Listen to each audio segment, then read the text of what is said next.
So my name is Eamon. I'm doing a video about couchsurfing, one of my hobbies. Now I've travelled the world with using couchsurfing, and I've also hosted people from all over the world in my house using couchsurfing as well. So it's a great tool to meet people and have a general chat and get to know some people that you wouldn't usually get to see or ever meet in a normal environment without using couchsurfing, or you could use Facebook or something like that, but it doesn't work the same way. So I originally got into couchsurfing through a friend of mine. We lived in the same house together, and she hosted couchsurfers, and I saw it was a handy way for travellers to meet new people and to get around. And so when I left to go travelling around the world, I went by myself for about 7 months. I signed up to Couchsurfing and I used it, and I stayed with people in South Africa and in Denmark, in Mexico, in Thailand, everywhere, which was every time a different and unique experience, which I really enjoyed. And then when I got home, I used my profile to invite couch surfers over to my house as well, show them a bit about my hometown and give back some of what I'd been given on my adventures. So it's a bit of a give and take society. So I enjoyed the entire experience. I haven't had a bad experience yet with it. A lot of people sort of say, oh, you're letting people into your house. Could they rob it or something like that? But I think most travellers are just so happy that you're letting them stay in a place for next to nothing, and they're usually just grateful. That's how I felt. I was overwhelmed by people's generosity all over the world, and people are so nice. They really help you out. That I never even thought about doing it once, and most people won't either. I've only had one sort of bad experience. Wasn't really bad though. Somebody just overstayed their welcome a bit and didn't really want to interact with their host, which was me. So I was being used more as a hostel rather than what couchsurfing is intended for, which is to meet the people, learn something different about the way that they live and things like that. So I'm going to go into the profiles, and I'm just looking at it here on the computer, my one, and what I like to see in a couch request and what you should do in a couch request as well. So when I first started up, I didn't fill out my profile too much. I just had a couple of descriptions, and I found it quite hard to get people to host me. So, and then I filled it out more, added some more photos, and it became a lot easier. And also references make it easier. So if you are thinking of travelling and using couchsurfing, it's great to have a few references. So it's great to have been in your own hometown and have invited a few people over to your house, and then you sort of know what to expect when you go overseas as well, and how to be with your host and stuff. So to read through my profile would probably take somebody about 3 to 4 minutes. I've got quite a bit, so a couple of paragraphs in personal descriptions. I've filled in every section. So in interests, I've got like a lot, because I want people to be interested in the same thing as me. In philosophy, I've got a few points. Music, movies and books, a few points. Types of people enjoy, a good paragraph there. What I can teach, learn and share. So every single bit of my profile has been filled out, and also with my couch information, I have got about 10 paragraphs there. I've got that my house doesn't have wireless internet for you. It's got activities that you can do within walking distance from my house. It's got quite a bit of information there, so that people can actually sort of judge whether they want to sleep on my couch, because I get a lot of time wasters who come to my house and then go, oh, but this, but this, but this. So I decided to fill it all out really, I don't know what word I'm looking for, really in depth, so that people can really pick where they want to stay. No, it doesn't always happen that way, but you can sort of get a better judge of what people do now. Sometimes you get requests and they're just horrible. I think I haven't done a request in a while, and I think you can have like a pre-written thing that you can give to lots of people, and then you can write your own personal script as well. Now, if it's a paragraph for both and a short paragraph, I'll usually just say no. Like, and if you haven't, because the people, they don't really want to get to know you. They usually, and you can't say this for everybody, like everybody's an individual and different, but usually they're bit time wasters and want to use your house more than they want to get to know you, which is what couchsurfing is about.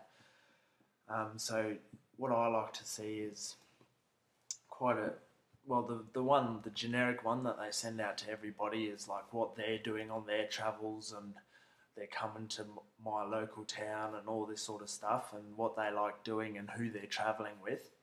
And then the personal one, if they've actually taken time to read through your profile and actually checked that they want to surf with you and get to know you, then the personal one should mention a couple of things that you've got written in your profile, so that I at least know that they've read it and what we have in common and why I would like to host you. Usually people offer that they can cook you a meal from their local country or their hometown or something like that, or that they like to go. Let's say I'll pick something from my profile here. So under my interests, I've got camping. I love the bush and the freedom and being away from the big city.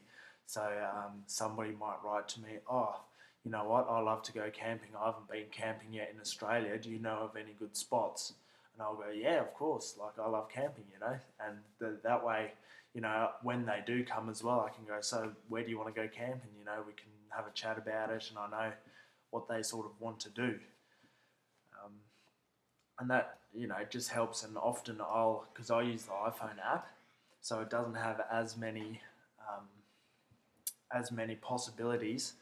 All I can do is respond to requests, couch requests and emails. I can't write references. I'll get into that in a minute. I can't do any of that. So what I'll do is I'll read their couch request. I'll see how much they've written. I'll go look at their profile, see how much they've written on their profile, because I want to judge this person as well who's coming into my house, whether I like them or not. So it's a request in both ways. And I read through what they've written, so the more you write, the better I can relate to you. And then usually I don't write a big thing back. I'll either just accept or deny. With a denier, I'll be polite. I'll go, sorry, I'm either at work, because I do work 2 weeks on, 2 weeks off, or I'm unavailable to host you. I'll just be really polite, and usually people are polite back, and that ends the conversation. Then if I do accept, I go, yes, I'm available for you to come over anytime. And then there's another generic thing which gives my details, my address and my phone number and stuff. You can only access that on the computer though, not on the app. Or on the app, I just write, message me or call me on my phone number. Usually people who are travelling Australia have a phone. Some people don't, they're just hitchhiking, which sometimes in the last couple of weeks, I had a request and he said, I'm in Perth at the moment, I'm heading over to Adelaide. I'll be there in a week, but I have no internet or anything. I'll try check up or not. And I said, yeah, well, when you get here, just drop into my house. Here's my address. I've got a couple of housemates. They know the deal with couchsurfing.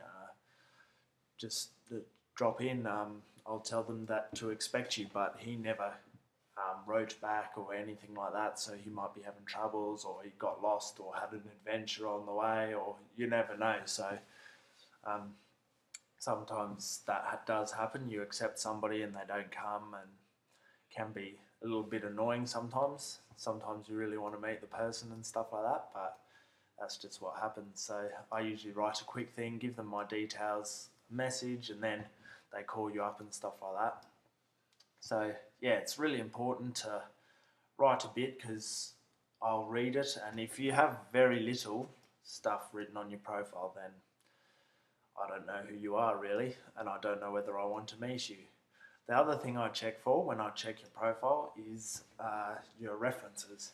Now, I've found that a lot of people who haven't done couch surfing before, and this isn't to say everybody, because I remember when I first started, I really wanted to go and be hosted because I was traveling at the time when I first started. That's why I recommend you host a few people, get a couple of references, and then when people do check your profile, they can see that you've done this before. You've got a couple of references, and the references are written by people that you've met. So you can have friends. I've got quite a few references from friends in school. The girl that I spoke to you about before, that I lived with in the house, who got me into it, she wrote me a reference straight away. So I had at least one reference on the on my webpage when I first started. So that, yeah, it's great to have references, and people tell about how your interaction was. So I've got one here that I'll read off my profile, which I haven't actually responded to yet, but this is the latest one that I got a couple of weeks ago. Simon is a very cool guy and a great host. He showed us around Adelaide and the hills, takes couch surfing very seriously. Our first night, we all had some beers and a fantastic night. I hope my travels take me through Adelaide again. Sometimes they're short like that. Sometimes they're really long, and you chat about what you did, and every response is different. You can use a negative response, or neutral, or positive. Now, I've never had a negative or neutral or positives, and that's what will happen most of the time, unless you're a bit of a idiot and do something that doesn't gel with the person. But yeah, you'll get a bunch of positives, and from the references, you can also judge the character of the person. So if you get a lot of references, see on mine, I've got a lot of references saying, oh, we had a few beers and went out and had a party and all this sort of stuff. So people looking through my profile sort of go, oh yeah, well, he's a bit of a party guy, I want to go to his house because when I'm in that city, I want to have a bit of a party. So I get a lot of young aged people coming through my door, because a lot of the stuff that it says on my profile is about having fun, having mates over, socializing with young people. So I never really get requests from people over 30 or 40. I do get some from people who are 30 for a place to stay, and if I did get a request, I'd be happy to meet them. I just don't, because obviously people read my profile or whatever it is. I haven't been getting many, but that's not to say it won't ever happen. So yeah, you get some requests, some friend requests, and you fill them out for each other. And they'll stay on your profile the whole time. So what I'll do is I'll look through your profile, look at a couple of your references, probably not many, just a couple of the latest ones, and just see that you've done this before and know what's going on, because a lot of the people who don't even have a reference, they really do use you as a hostel. I can't say that's everybody, but that's a lot of the experience that I've had, and I've hosted a lot of first-time couch surfers, probably about 10 to 15, and out of them, I reckon only 3 or 4 left me a reference back. They just didn't understand what it's all about the friendship and that sort of stuff, about making a connection. But I'm still happy to give people their first chance. Somebody's got to do it, and a lot of people struggle to find people to do it. But people will give you your first chance a lot easier if you have everything filled out and a couple of references, and then they'll let you in. Now, what else is there on Couchsurfing?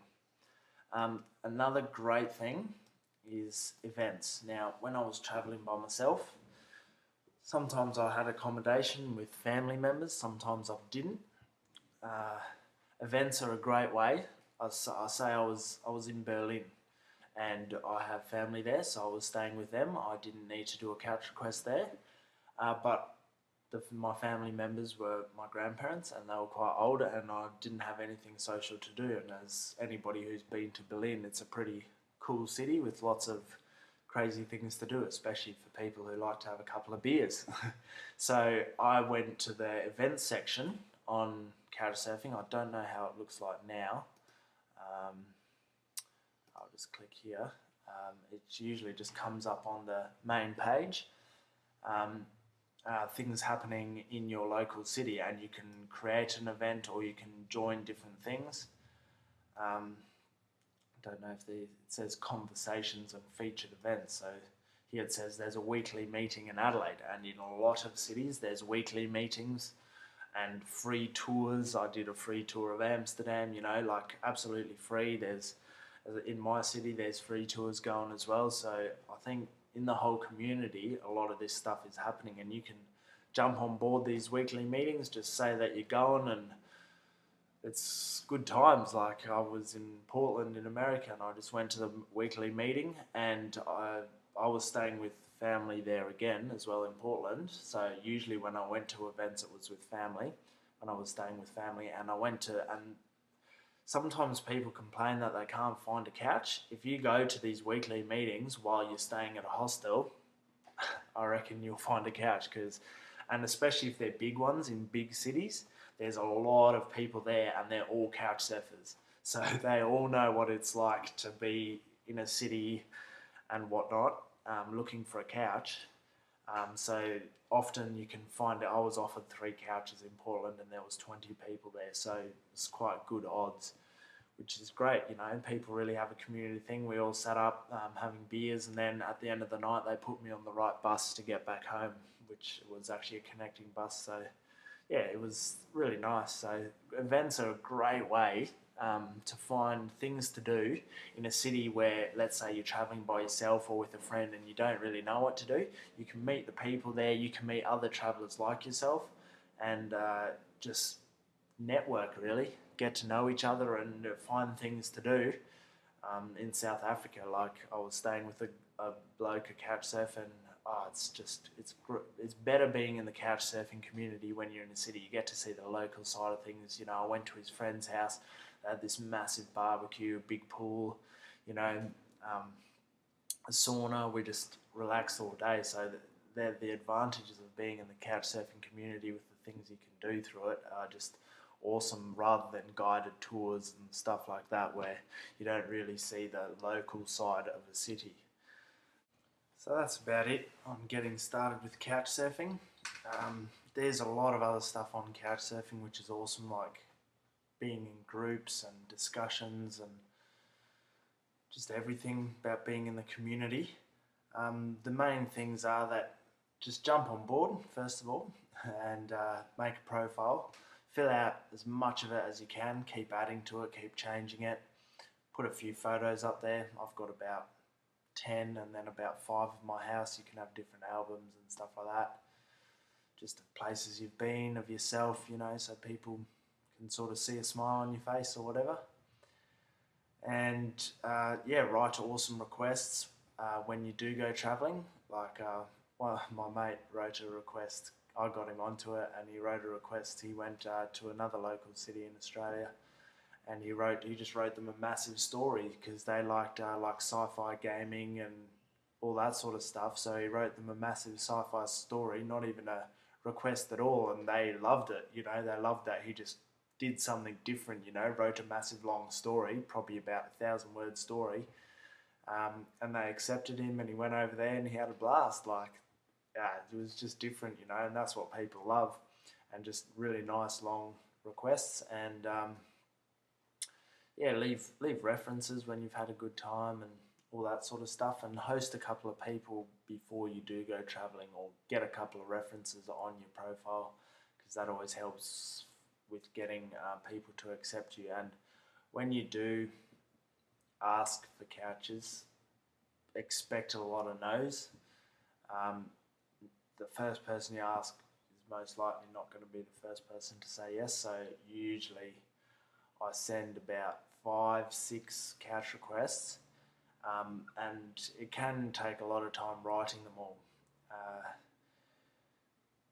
5-10 minutes on each person, because it's got to be individual. You spend time reading through their profile and all of that. So I just went on and did it. Then you plan your trip, where you're going, what dates, and then you look for hosts and stuff, and for each one you look through their profile and see if you want to stay there, and you look through about 10 and you find 2, and it can take a while, but it's worth it when you do find that awesome host that just loves hanging out and showing you around, you just feel so grateful. So I love couch surfing, and I reckon most people who love to travel and want to travel and see a different side of every city, not just hotel rooms and guided tours from people from your own country. You're living in a hostel and half the people there are from your own country. You're like, geez, I could have just gone to my local hostel and seen more different people than I'm actually seeing here. So, yeah, it's great to be in the local environment, meet local people, and you make friends for life. So I highly recommend couch surfing, and reckon you should get into it and take that extra bit of time in making a couple of good friends, which is always worth it. And then you never know, if you host people, you may go sleep on their couch again. I've got a story like I met this girl. We went to a group gathering in Amsterdam, and we met there, and I sent her an email at the end of it because we'd been speaking. She was going to go to Australia in a couple of years or a year or so, and I sent her an email and said, "Oh, if you ever come to Australia, hit us up." And then a year later, or a couple of years later, she was traveling with a friend. But yeah, anyway, her friend did a couch request, and I accepted and hosted them, and I hosted all three of her friends the whole time. And then at the end of it, a few weeks later, I was deleting all my old emails, and I found one by her, and I'd accepted her as a friend from the from I'm not sure if this is making a sense. I accepted her as a friend from when I hosted her, and we had a connection. And then I looked back through the emails from a couple of years ago, and there was one from her, and so I'd actually already met her before, but I didn't realise when we were there in person, because obviously you forget the people that you've met that one couple of hours all the way halfway around the world when you were meeting heaps of other people. And I was like, "Hey, I actually met you before in Amsterdam. Do you remember? Because I remember you." And she was like, "Oh yeah, I remember that night now." And we were like, "Wow, geez, you meet some people in crazy places all around the world from couchsurfing." So it's incredible, the community that it builds and the love that it creates. It's really awesome. Anyway, that's my little blurb about couchsurfing and getting started on it. So I hope you enjoyed. See you later.